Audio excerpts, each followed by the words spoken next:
Aloha, inspired moneymakers. I'm Andy Wong, your host and financial advisor. Have you ever wondered why, when money lands in your hands, the urge to splurge on things you don't really need is irresistible? Or maybe you've bought something thinking it would bring you happiness, only to find that it really didn't. Aloha, inspired money seekers. Today's live stream is the psychology of spending, understanding your money habits, and we're exploring the mysteries of spending behavior.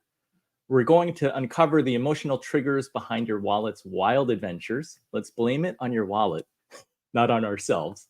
We're going to decode the enigma of consumer choices and venture into the groundbreaking realm of financial therapy. But that's just the beginning. I want to explore how our friends can either be fuel or douse the flames on our spending habits. And of course, we're going to contrast the worlds of mindful versus impulse spending. So get ready for a journey that's not just about money, but about self-discovery. Let's welcome our panelists of experts to illuminate these intriguing topics. Let's get ready to be inspired. George Kinder is the father of life planning, a pioneer figure in the world of financial planning, renowned globally for his groundbreaking work in integrating financial and life goals to help individuals achieve true fulfillment and purpose. George, I heard that there was a time when you won the bronze medal on the CPA exam. And throughout your career, you've held tightly to a dream of being an artist. I want to ask, what does money mean to you? Oh, well, money is the facilitator of it all. You do all the work on yourself, and but how do you find the pathway in our world? Our world is an economic world, so it really requires an understanding of money.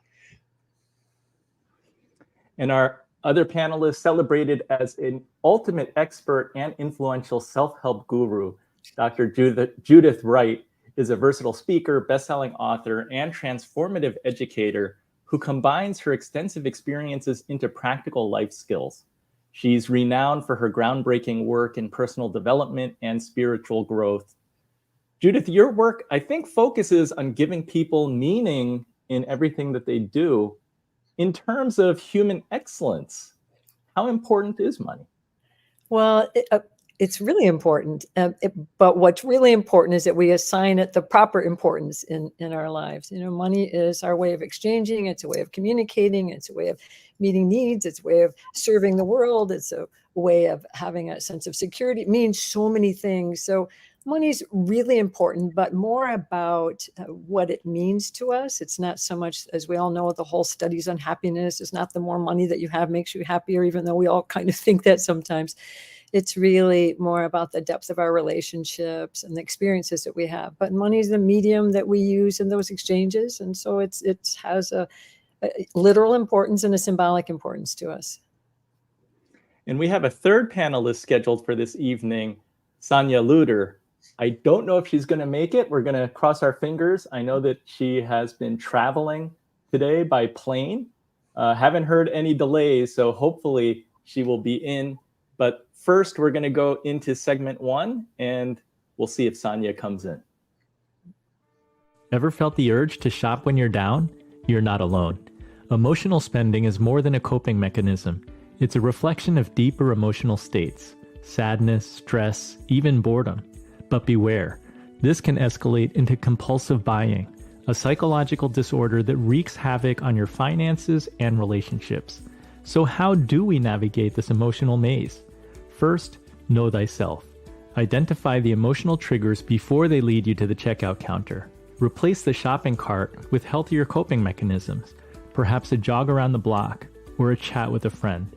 Budget for your emotional spending. Yes, allocate a feel-good fund, but keep it in check. Regularly review your finances. Awareness is the first step to control. And here's the twist. Find joy in saving. Imagine the rush of finding your savings grow. In the end, it's not just about money. It's about understanding yourself. Master your emotions, and you master your wealth.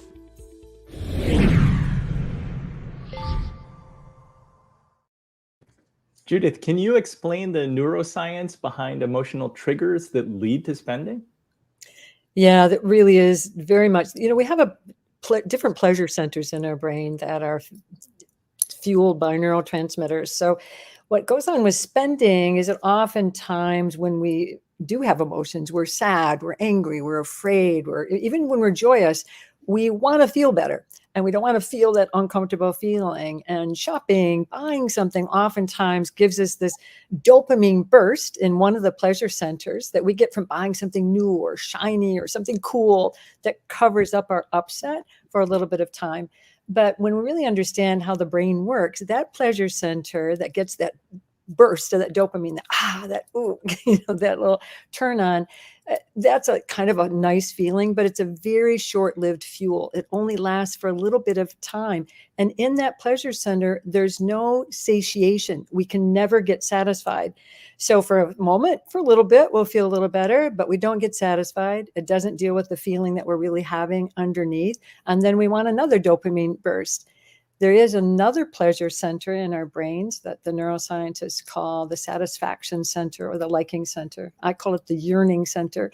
That's really does have satisfaction. When we really focus on the things that really meet our deeper needs, that center gets activated. It's fueled by the opioids that gives us that sense of satisfaction, that that satisfied feeling, that feeling being sated, that doesn't come just from spending money and buying something new, shiny, cool, whatever, but it comes from really meeting our deeper needs. And to understand how the brain works and how those pleasure centers work and what really brings us satisfactions is one of the ways that we can actually be more aware of how to have more satisfaction and use money for the right things.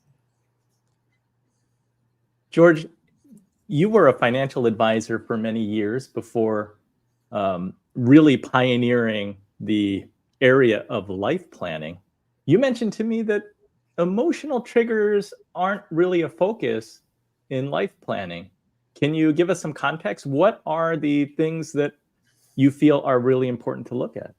Well, the first book I wrote on life planning was called The 7 Stages of Money Maturity, and there was a lot in there about emotional triggers. But what I found was that the advisors who studied that work and were attempting to do a psychology of money weren't really they weren't trained in that. And moreover, they were getting lost and their clients were getting lost as well. And what I'd done for years was, it's important to understand those triggers. But the most important thing is what I think Judith was talking about at the end there, which is what makes you profoundly excited about your life. What is it that, you talk about knowing who you are. I think knowing who you are is much more about knowing that side of things than knowing the triggers. And if you know that side of things, if you are inspired to be the person you're meant to be, to accomplish the things you're meant to accomplish, those triggers fall away very quickly. And the life planning movement has trained thousands of advisors all over the world to focus largely on that aspirational element. It's not that we ignore the emotional struggles, because you have to be a great listener to be a great advisor, and that means you also have to empathize tremendously. But I think the key thing is knowing yourself in terms of the extraordinary person that you are, rather than the triggers. Well, I'd like to add something, if I can, Andy, to that, because I do agree with you, George. It is really getting a sense of that deeper meaning, the deeper, I call them yearnings, those deep yearnings we all have in our heart. However, the triggers are important because the triggers have clues to what it is that we really care about more deeply inside. We get confused about it. So let's say we want to buy something, we want to buy a designer outfit or something or whatever. So we want that, but really we're much more deeply hungry to have more self-respect, to have people see us, that yearning we all have to be known, to be seen, to be valued. And when we can translate, what's my trigger? What am I feeling? What's that trigger? What do I think buying this thing will do for me? And then really doing what it is, something that actually meets that deeper yearning. And you're right. What happens is that those habits tend to fall away. My first book was on this topic. I coined the term soft addictions. All those seemingly harmless habits we have, like over shopping, overspending, over social media, over anything. And really what I found was when we can understand what we hope they'll do for us and understand the feelings that trigger that, we can actually see what is it that I was hoping that would do for me. What is that deeper need that I have, that deeper yearning? Then we can use activities to actually meet that. And when we do that, other soft addictions aren't so attractive anymore. You don't need them in the same way. You don't have to like white knuckle your way through it. They actually start to diminish because we're focusing on the things that really satisfy us. Yeah, it's wonderful. You're talking about the the contrast, the kind of the paradox that you know what you want and then you go do something else. Yeah. What we found is that if we really inspire our clients to be that person that they want to be, and if we're great listeners, which is what a life planner is trained to be, Yeah. we hear all of that really pretty much in the first meeting, and certainly by the second meeting, it's pretty clear. And then we inspire the person to have that self-worth as part of their aim, part of their financial aim, really. It all has to do with money. I'm getting the sense that the life plan is this overarching idea that really helps people to set and clarify their long-term goals. What is it that you want out of your life ultimately? And what is fulfilling to you? Versus, I think the emotional triggers, maybe it's more short-term. It's like, why do I want to go to the mall and buy something right now? I think that you need to address both of those, the long-term and the short-term, and hopefully figure out how they can live congruently and in alignment so that you can reach your long-term goals.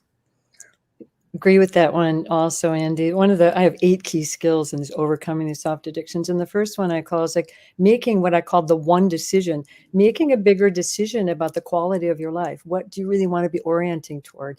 Maybe it's more being someone of service, or being more oriented to the adventure of life, or to more truth and genuineness, authenticity. What are those values that you have? Decide that, and then try to make your smaller decisions according to that, rather than just trying to manage your mood in the moment by spending, which helps.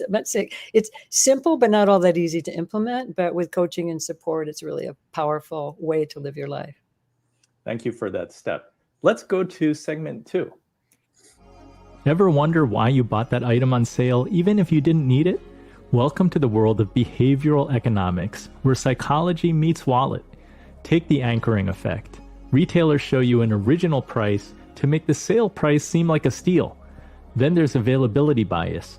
If you've seen it advertised everywhere, you're more likely to buy it. And let's not forget the paradox of choice. Too many options can actually freeze you in your tracks, leading to decision paralysis. But it's not just about shopping. This science shapes policies and regulations, helping us to understand why we often deviate from what's considered rational. So next time you're about to make a purchase, pause. Are you being anchored? Is your choice influenced by what's most memorable? Are you overwhelmed by too many options?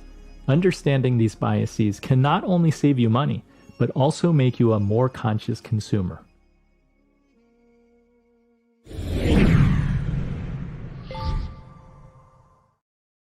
A quick personal story. I love getting a good deal, and I still enjoy scanning websites like slickdeals.com, where people very generously and openly share where there are sales and discounts. And I laugh about it now, but I used to buy things just because they were a good value. For example, I would buy a cell phone case for $2 that I didn't need. So I ended up with like a stack of things like in the corner. And I said, why do I even have these things? I discovered them like 5 years later when I don't even have that phone anymore. So I'm learning and am getting better, but it is a process. Judith, you talked about soft addictions. So I wanted to ask you, how does emotional intelligence come into play? It's hugely important, because if we're aware of what we're feeling, it brings us conscious to ourselves, what's going on inside of us, we can then use that to make our decisions, make some more choices. Mostly though, we're kind of we just want to feel better. We're in a bad mood. We've got stuff going on. We just want to manage our mood in the moment, and we forget about our values. We forget about the things that really matter to us. We forget about our long-term goals in that moment. We just want to feel better. So we buy something, we do something, we turn on Netflix, we eat stuff we shouldn't, whatever, just to try to feel better in that moment. So, but if we are more emotionally aware, if we know, oh, I'm upset, I'm sad, I'm angry, I'm mad, and can be with that feeling, we can find many better ways to be able to express that feeling, to soothe it, to tend to it, to unlock it, to understand it. And that's where we get to know ourselves more fully. And then we're not depending on the crutch of that instant buy, that instant satisfaction, that dopamine squirt. And I don't think any of us are immune to it, Andy. It's not just you. I study this. I've been doing this, forever. I'm human. I have those responses as well. But the more I am aware of what I'm feeling and what's going on, I can navigate, obviously, better choices for myself. But without that, it's kind of like we're just little reflexive machines. We're just going to do something to try to feel better in the moment. And we might for a second, but it doesn't deal with what's going on underneath, nor does it really help us toward our longer term goals and the things that really matter to us. I feel like the big corporations are using science to influence our purchasing, and there's big data, and they have strategies that are really trying to tap into our emotions and make us buy things. George, you've been a practitioner of mindfulness for a long time. Are there any mindfulness techniques that you can share that can help us to battle like overwhelming consumerism? Well, I think, again, I think that mindfulness goes first of all, it goes very deep. And when we talk about techniques, sure, there are techniques, but why do you do mindfulness in the first place? And, what is it about? We train in the life planning movement, we train all of our advisors in mindfulness. And part of the reason is because mindfulness is a great teacher of emotional intelligence. And the reason for that is, and it's related to what you're asking, because what mindfulness is all about is about an attempt to master the present moment. The present moment is the only moment we've ever experienced. We've never experienced the past. We will never experience the future. We simply always experience the present moment. So mindfulness is an attempt to learn how to master that. And the only way you can do that is by noticing where the emotions get in the way of, in fact, being present. So it's a wonderful way to actually gain emotional intelligence, what you're talking about. I want to add to that, George. It's right on, because if we're not with ourselves, we don't know what it is that we're feeling. We don't know how to deal with that. And that presence, that mindfulness, that consciousness is really critical. And going back to what you said, Andy, I mean, this is really quite a science now, and marketers know it, stores know it, vendors know that, e-commerce sites know how to really get you to buy. They know the science is quite strong about it. The research is something. But I think if we can be more aware, to your point, George, if we can be more aware of even those signals of how we are trying to be manipulated in those ways, the things, because, everything from signage in a store to the music that they play, to the scent that you smell, the thing, buy one, get one free just activates things in us. I'm thinking about it now, the whole sense of scarcity, you can only get pumpkin spice lattes during this season for a couple months. It doesn't last. You better get it while you can. All those things are really triggering us. And if we can be aware of that, we don't have to be so controlled by that. We can be aware, and you know what it's like. You walk down the street and you start smelling those cinnamon buns or the coffee smell or whatever. It automatically, you want to go buy that. But to be aware of those signals, to be aware of what's going on, to be aware that those things are orchestrated to get you to buy, is important for us. So we can decide, do I want to be at the effect of that, or do I want to use my deeper yearnings, my awareness, my greater life visions in order to guide my decisions, or do I want to be manipulated unconsciously by things that are designed to make me buy? I'd just like to add, in terms of the how I see, coming to peace with those things. You can know all these things and be working with your mind to figure it out and understand it in the moment.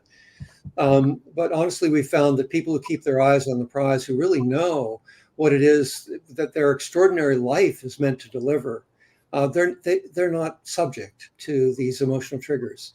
And the other thing that really reduces the emotional triggers tremendously is having a relationship with an advisor who is a profound listener, who listens without judgment to who you are, and helps you then to articulate what it is that you really want. When you know you have that grounding, that emotional grounding in that relationship, and you know you have the prize that you really want out of your life and you're pursuing it actively, triggers don't affect you. They're there, but they don't affect you. I think it's important to understand the game so that we have a chance. And just fun fact, I have a very good friend who used to work at a company that Judith mentioned, when you're walking through the store and you smell cinnamon buns, or in the example of my friend, there are stores at the mall that sell chocolate. They don't actually make the chocolate there. So the scent of chocolate actually isn't that strong. They actually have a machine that my friend's company would sell that has wax inserts with scents.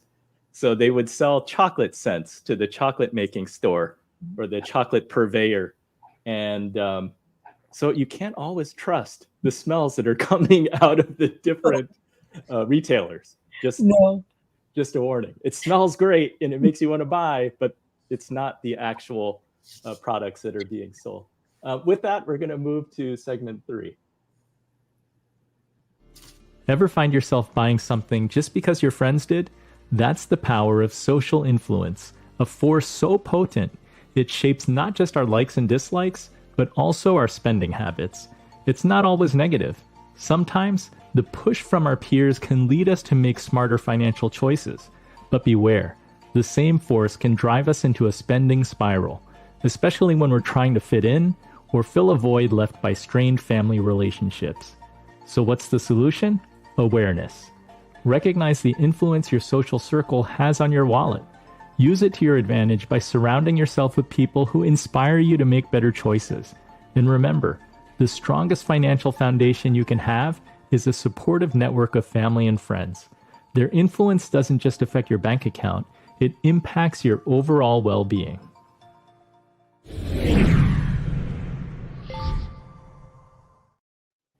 George, I know that life planning seeks answers to questions that many financial advisors typically don't address. And on this topic, not totally related, but in that video, it's talking about how our network, how our friends and family might influence our purchases.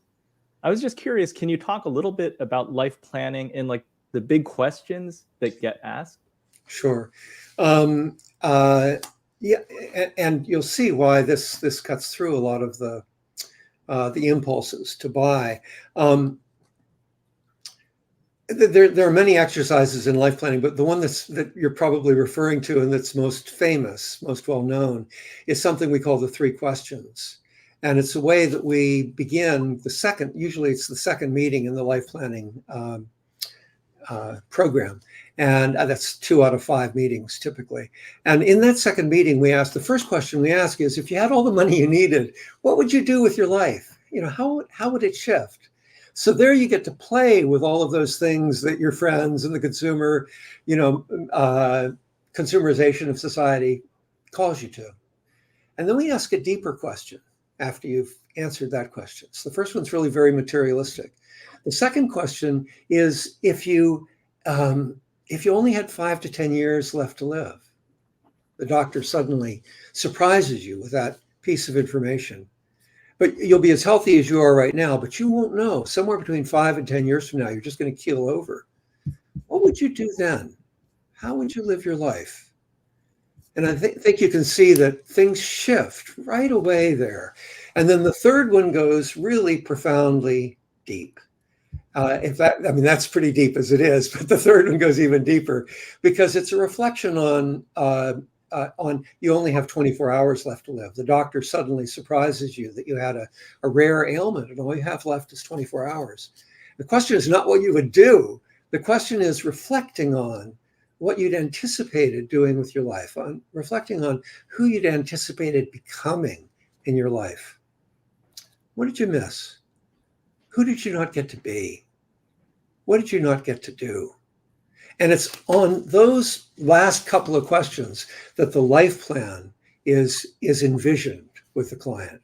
So that the things that they are most profoundly impactful in their life are accomplished, and in relatively short order. Those are profoundly deep questions, and I think ones that can kind of clarify what our life vision is, so that we're not competing with the Joneses or trying to keep up with the Joneses. Judith, can you talk a little bit about the psychology of social conformity and its impact on spending? It's huge. Social conformity is huge. It actually goes back more, if I look at evolutionary psychology, because way back when we weren't civilized in these cities and things like we are now, we lived in tribes or whatever, the more people you had around you, the more connections you had, the more likely you were to live. So actually the social connections, being liked by people, having that people around you in that way is actually very hardwired into our brains, is it's really critical for our survival. And so people and pleasing people and being like them, also being part of the tribe, doing what the tribe does, because getting kicked out of the tribe also meant that you probably would die. It really affects survival. This may sound kind of funny to look at it that way, but it really is hardwired into us that people and fitting in and doing what others do is really important. And then related to that, you go back historically, the more resources you had, the more food, the more furs, the more resources you had, the more likely you were to survive. So all this is hardwired into us. So we get kind of confused because we think that stuff and fitting in and being like other people is actually part of our aliveness. That's why it's so upsetting to us when we lose money or lose friends or get kicked out or ostracized. It's very strong. It really hits some very big pain centers in our brains that causes just tremendous pain when we don't have that. So we really are under the influence of other people. And what the research is finding, the social proof, all those external social cues help us make decisions kind of based on that. So everything from reviews or the star ratings or testimonials or statistics, celebrity endorsements, they tend to kind of increase our trust, and we're more likely to spend because we think the brain kind of short circuits this because the brain's kind of lazy, and it helps kind of the brain decide, oh, this is good for me. Everybody else is doing it. This is cool. And the brain doesn't have to work so hard to weigh all the pros and cons. It gives us kind of a sense of trust. It reduces that uncertainty when we see what other people are doing and we want to do what they're doing. So it's a bigger deal. And I think sometimes it's helpful to understand these ways that we're wired so that we don't have to be totally at the influence of them. As a financial advisor, working with clients, those who have issues with spending more than they should be, I think usually we're looking at, we're trying to create a spreadsheet to provide a clearer example or demonstration that, look, if you stay on this course, you are at risk of running out of money, or you are at risk of not having the financial stability that you're seeking. The questions that George is posing, I think they are these deeper questions that hopefully will shake someone to their core to actually change their actions and do things differently. Judith, in coaching, do you examine like these deep questions with people that you work with? Yes, and I loved hearing them from George because I think they are really critical, because what we look at, I'm going to go back to what I call these deeper yearnings. It's what my research showed. It's really critical that we orient toward those yearnings that we all have to love and be loved, to matter, to make a difference, to be seen, to be heard, to be known, to be understood, to be affirmed, to be valued. Those are so critical. And they're so important to every single one of us. And we kind of lose track that those are the things that really matter. So we work with people when I'm coaching someone to really identify, what do you really yearn for? Or if you're buying something, what do you hope that would do for you? Because usually you hope it would do something that's not really going to be able to do. And then develop a vision of your life. What would your life be like if you were able to meet those yearnings in your life, to really envision that. What would it feel like? What would it look like? What would the experience be? And then to use that vision to guide your life, so that that one decision I talked about earlier is related to that as well. Because if we don't have that guiding star, if we don't have a bigger reason, we're just going to do stuff that's not so great for us in the moment. But if we have something that really matters to us, and we can align to that and really learn how to live that, it makes a big difference. The yearnings we use in emotional intelligence, because it helps you in the moment. What do I yearn for right now? I have yearnings right now in this conversation, a yearning to express myself, to be understood, to share something that matters, to make a difference, and to be aware. That brings me more present right now, and I'm more likely to meet those yearnings even in my conversation right now with you. George, I imagine that a client or a couple who are sitting before a life planner who poses those questions, it would be eye-opening to have a new conversation, or to have new ideas that come to mind that the person didn't have previously. What's the next step? How do you put a plan in place, and how do you stay on track? Andy, I'm going to back up just a bit, because I think there's a step even before that visioning, and that is something that Carl Rogers called unconditional positive regard. And that's the kind of listening that you want from a financial advisor, from a life planner, so that you just speak what it is that you are passionate about. There's very little questioning in that process. The advisor says hardly anything at all, but the client comes away feeling that they've had the best conversation they've ever had. That's one of the most common responses to that first meeting. And then in the second meeting, we articulate the vision and go really close with it. And what you were talking about here, the video, and then Judith's talking about people, the influence of people. The number one thing that people come out of that meeting with is a vision of family, friends, is of connection, of relationship. There are 5, we call these things the 5 pursuits. There's family, there's creativity, there's values, there's community, and then there's environmental issues. And the next step, once that vision has to be so on fire for the client that they can't say no to it. And that's what we train people to do. It becomes so exciting, so palpable in that second meeting. And so the third meeting is overcoming the obstacles. Now, there you might have some emotional triggers, because when you ask the client what could possibly get in the way of your accomplishing this, they often say, just me. And then you talk with them about that, and you go through, well, what are those things that would get in your way, and how can we overcome them? So that third meeting, we go through and we overcome the obstacles. And that's part of beginning to put the finances together as well.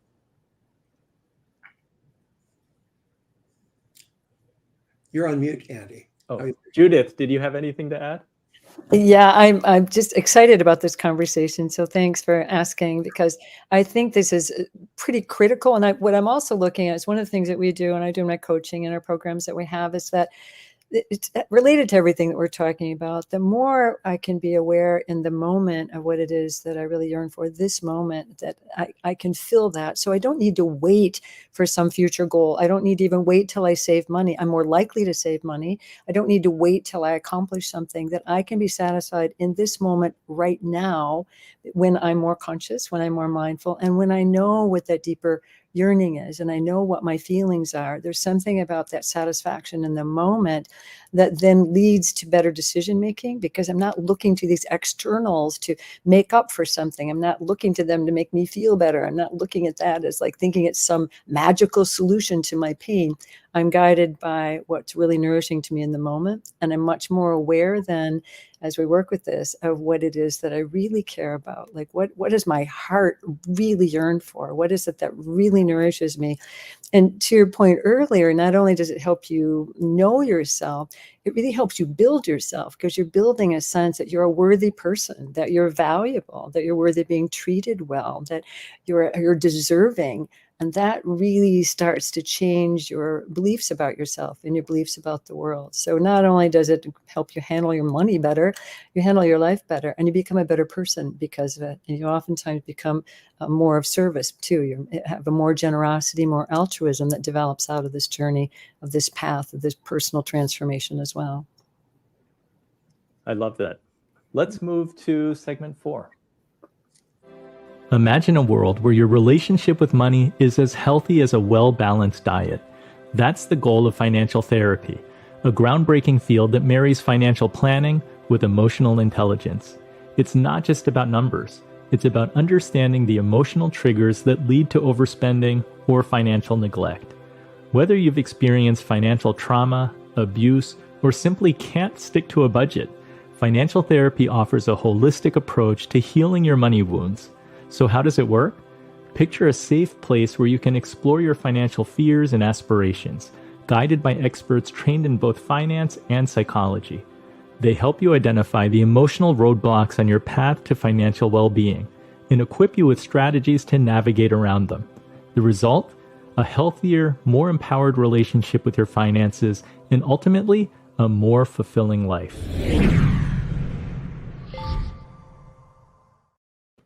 So I think that this question or this segment is really for Sonya, who probably did not get home yet still. So we're going to have to wing it. Judith, maybe you can share some strategies. Like, what strategies can you offer for emotional well-being that contributes to financial health? Well, what I find with my clients and the programs that I've led, what's really interesting is that people doing the kinds of things we're talking about that take on more of their own emotional intelligence, developing the emotional facility, really looking at how to be more satisfied in the moment. What happens is that they end up making more money.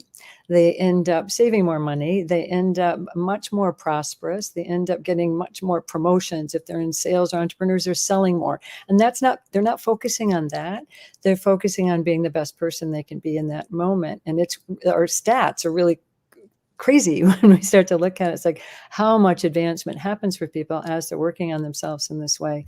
So what happens, and just around really looking at that emotional journey and really looking at building that sense of self and really learning the skills to do that does play out in your whole financial picture. And also what I've seen is so many people have done so much better in their lives. Their leadership expands, then they start to become more philanthropic. They start to give more. It's a beautiful, beautiful cycle. And part of the relationship around money is to really understand what money means for people. Because for so many of us, money symbolizes love. It symbolizes security. If someone buys me something, that must mean they love me, or the more money I have, I'm secure. And that's symbolic, but money doesn't bring us love, nor does it necessarily brings us financial security, but it didn't bring us that individual kind of security that we're really hungry for.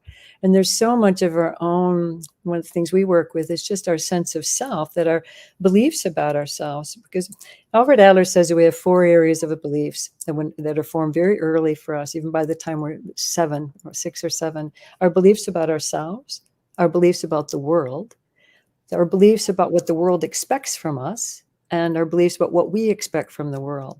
And oftentimes we might have a sense of scarcity or think that there's not enough, or there's not abundance, or people aren't there to support me, or I'm not enough, or there's not enough money, there's not enough time. Those core underlying beliefs form these mistaken beliefs that we have, play out in our financial footprint and how we live our lives. So more we're aware, what we work with is more aware of what those mistaken beliefs are, and working out what it really takes to reprogram these new neural pathways of beliefs about I'm deserving, I'm worthy, I am valuable. Then our life tends to align with that, and we find ourselves in a much better balance. So those are some of the ways that we work with it. I think that those 4 things can very directly apply to one's money mindset too. It's like, what are the stories from your childhood that shaped how you view money? And was it a scarcity mindset, or was it an abundance mindset? And then what are your beliefs that what can you do with your money, or what should you do with your money? And George, does life planning address some of those relationships to money when you're younger and like trying to achieve emotional and fiscal well-being today? Yeah, I think that a lot of those beliefs are, they are things that we've been socialized to have. But I think when you really identify, I mean, what all of my work has been about, and all my writing has been about, is what is the nature of freedom? What is the nature of it for ourselves? What is the nature of it for our family, for everyone we meet? And when you focus on what does freedom really mean to you? And I don't mean, people go to financial advisors and they think it means having a gazillion dollars, because that's what financial advisors are supposed to help you with. And they don't trust financial advisors to begin with. So the question has to be asked and explored in a very trustworthy environment. But what does freedom mean? And when you can articulate what it means, then a lot of those beliefs, they're background material, because you're on your path. You keep your eyes on the prize. There's nothing you're gonna do that's gonna violate that. And the other thing I'd just like to share is that from a mindfulness standpoint, one of the most beautiful ways to gain emotional intelligence is when you find yourself using the language that you've been using of trigger. Usually there's a mixture of thoughts and feelings. And what we do in mindfulness is we have a practice that's called letting thoughts go, letting feelings be. The feelings are present in the body, and whereas the thoughts are things that you're grasping in the future and the past. So it's really coming right here to the present moment, to who you are. And that's one of the most beautiful ways, and one of the most efficient ways, I think, to learn emotional intelligence. As the father of life planning, I want to ask, how do you define freedom? What does freedom mean to you? Well, it's idiosyncratic to each of us, isn't it? I mean, it's my own path, and I'll tell you a story. I was one of the first people in the world to get COVID. So I got it in just as Dr. Lee was in Wuhan was blowing the whistle. I had actually caught it a few days earlier. And I caught it on a plane going from San Francisco to Maui, and I live in the outback in Maui. So the doctors they didn't even have blood tests. They couldn't even do blood tests, but they could tell I had something. They called it pneumonia, and later on we figured out what it was. So I got a profound fatigue from that.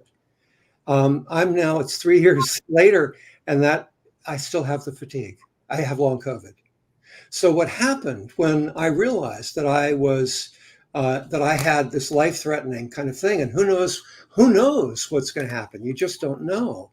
I went back to my 3 questions that I mentioned, and the passion that I had. I'd been writing poetry and doing photography on a piece of land here that is my home.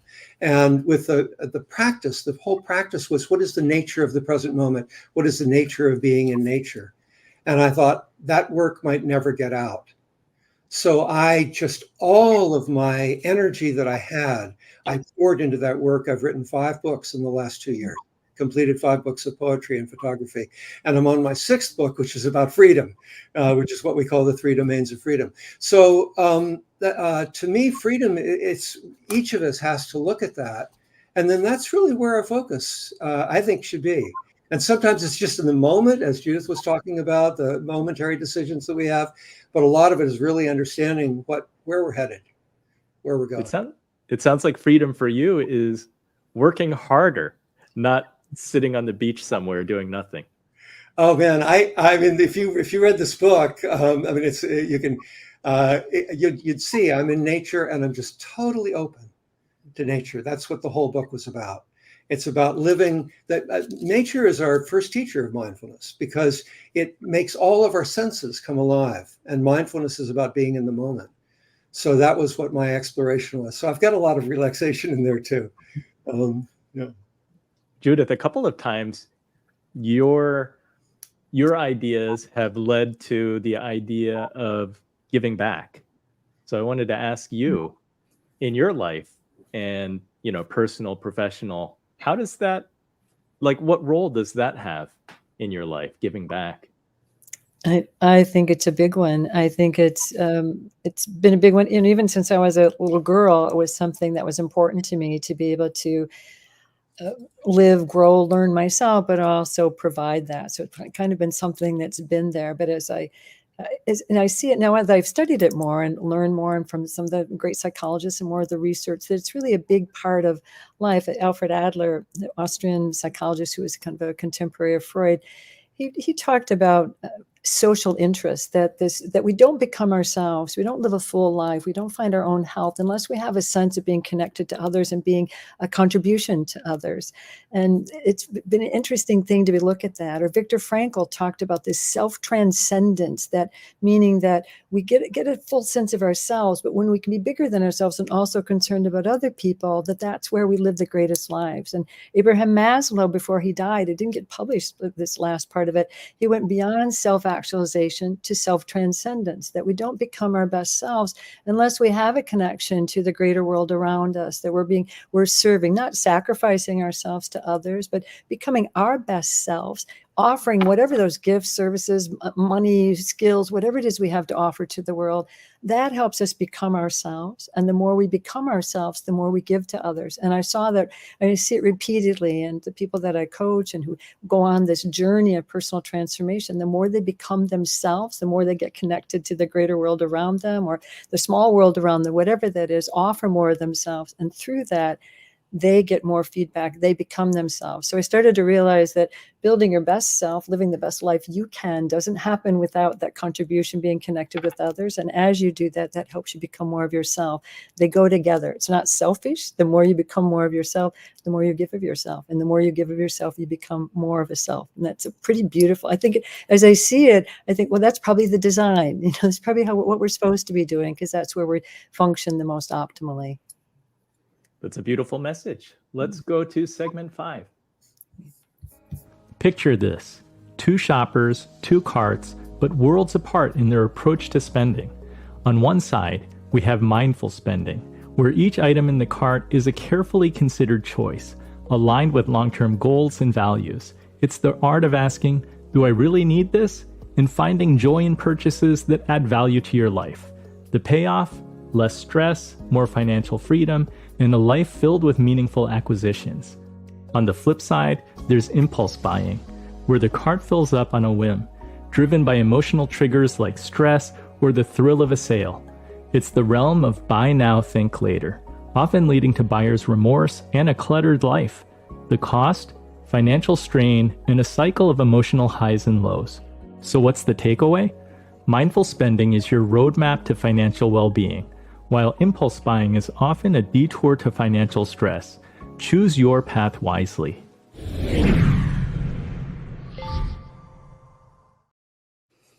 So I think that Sonya is going to try to join, but I don't see her. So we will continue our discussion.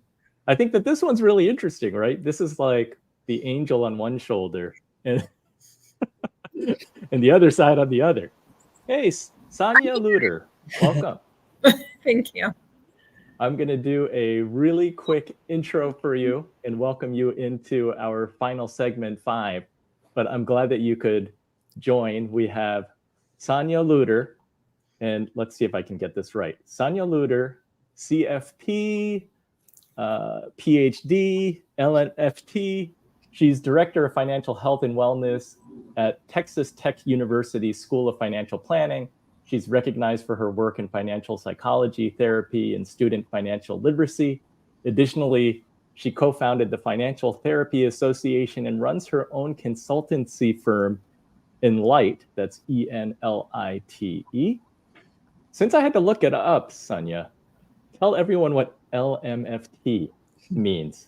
Yes. Well, despite all of the letters, I still can't get my time zones right. So maybe that it's not so helpful, huh? The LMFT is Licensed Marriage and Family Therapist. And it's the difference between marriage and family therapy and maybe some of the other mental health professions is that it takes a very systemic approach to family issues, relationship issues, which is perfect for financial planning, which is all about the relationships across the generations. So I love that it's bringing in some of that systemic framework for financial advisors to get some knowledge from. And can you tell us the difference between the psychology of financial planning and financial therapy? Yes, I will give you my opinion of what the differences are. And it goes down to the meaning of the words themselves. So when you look at psychology, the ology, study of psych, the mind, particularly as it relates to people's emotions and behaviors of the financial planning process, it's not client psychology. It's really that interaction between the financial advisor and the client. And it's about understanding how the brain, the mind, is making decisions as it relates to that financial planning process.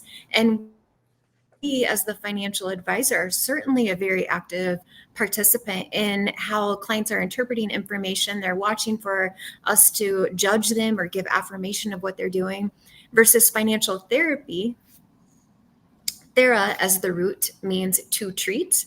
And that's a little bit more about diagnosing and really getting involved in a treatment plan to fix something perhaps with clients. So that's what I see as the difference. We're not necessarily needing to fix anything with clients under the psychology of financial planning.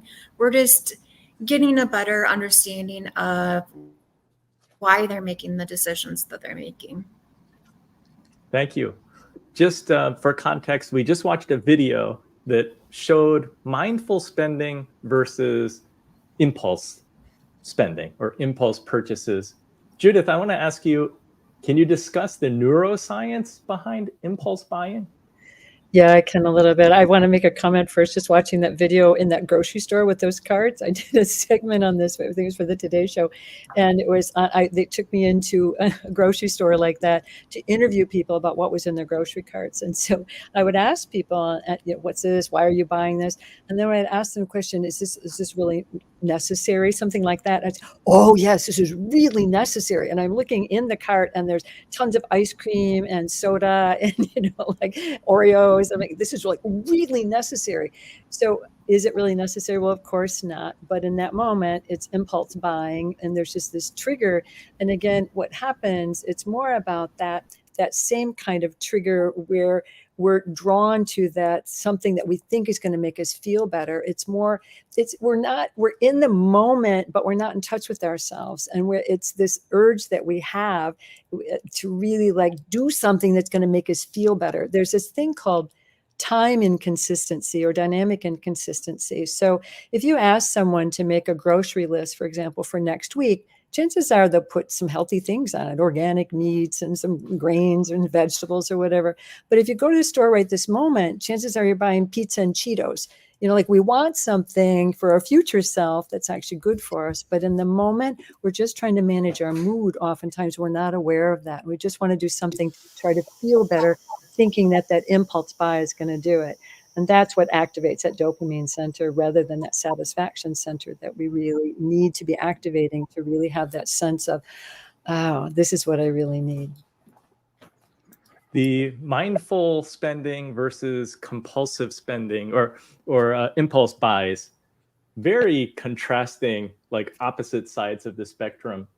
George, what do you do in life planning when you have like one spouse has a very different, life goal from their spouse?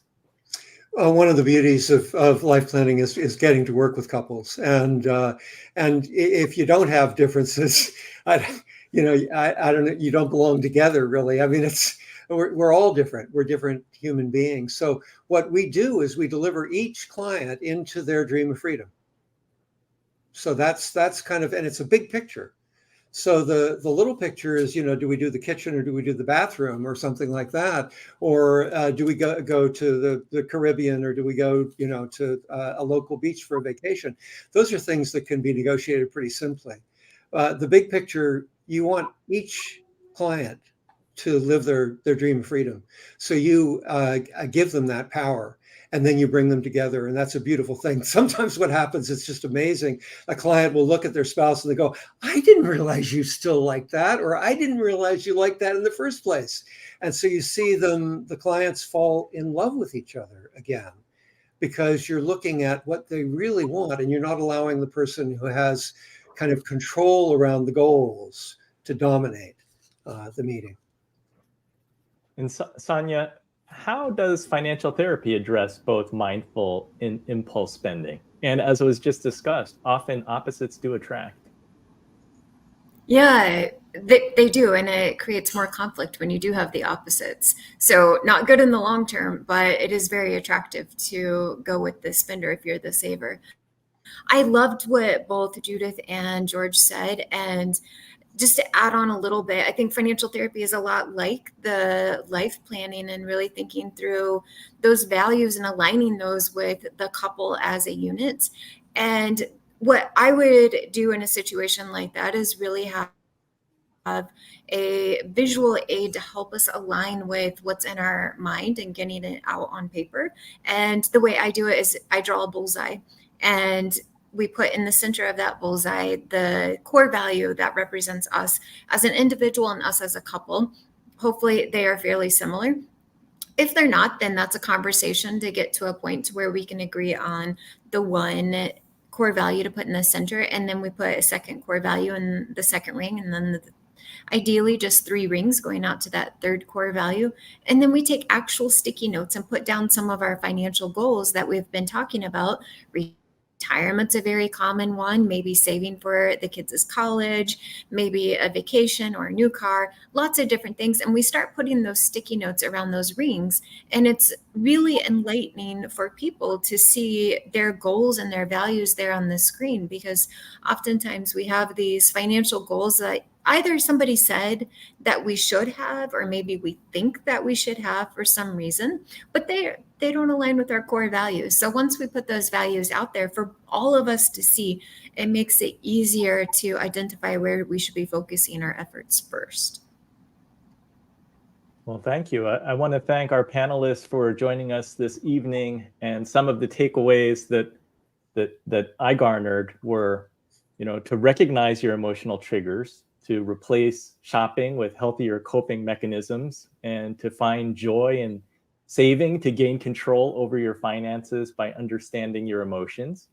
We talked about the behavioral or psychological biases, understanding the game that the marketers are trying to play with us, and not always easily falling victim to those powerful marketing messages, to really understand ourselves and to take the time to really be mindful about what are things that we need. Maybe we can slow down to make more conscious choices, and then to surround yourself with good people, have advisors, have good friends, set a life plan, and doing all of those things, having an overarching longer term goal, hopefully can help you to keep your eye on the prize, so to speak, and look at the things that are really important to you.